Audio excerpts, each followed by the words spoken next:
사람은 혼자서는 살아갈 수 없습니다.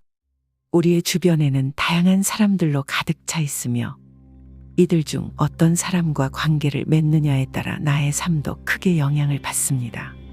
어른이 되어 세상에 나가게 되면 여러 종류의 사람들과 마주치게 되지만 이런 다양한 교류가 항상 인간관계를 넓히는 것은 아닙니다.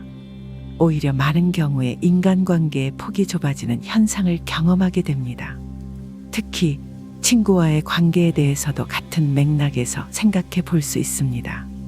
우리는 나이가 들면서 가치관이 확립되고 일상에서의 경험을 통해 더욱 단단해진 자신만의 세계관을 형성하게 됩니다.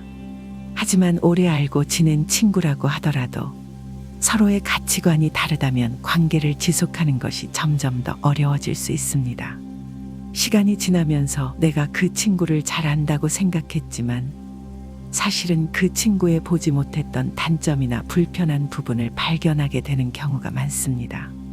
내가 친하다고 믿고 있는 친구가 나와 같은 생각을 하지 않거나 나와의 관계를 그렇게 생각하지 않을 수도 있습니다.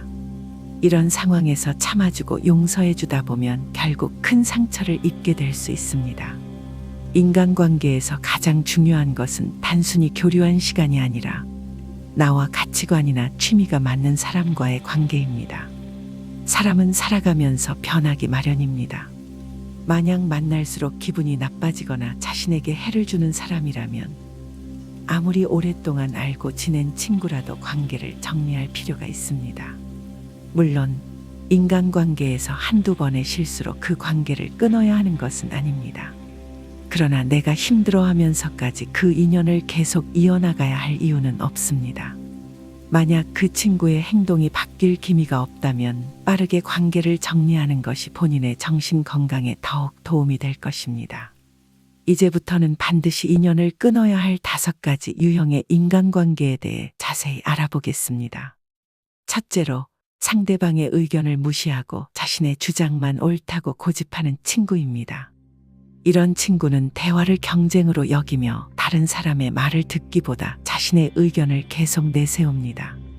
이들은 상대방의 말을 기본적으로 틀렸다고 생각하며 자신의 주장을 강하게 밀어붙입니다.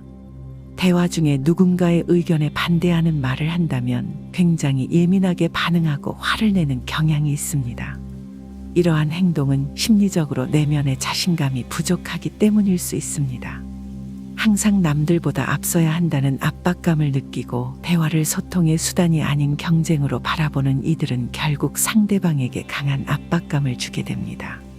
이런 친구와 함께 있을 때면 항상 그들의 생각을 강제로 주입받는 느낌이 들어 대화가 부담스럽게 느껴질 수 있습니다.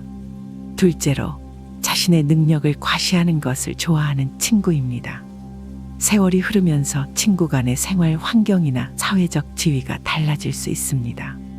진정한 친구라면 경제력이나 지위에 상관없이 서로를 존중하고 배려해야 합니다. 그러나 자신의 능력을 과시하는 친구는 이런 태도와는 거리가 멉니다. 이들은 다른 사람에게 인정받고 싶어하는 욕구가 강해 자기 자랑을 하지 않으면 불안해합니다.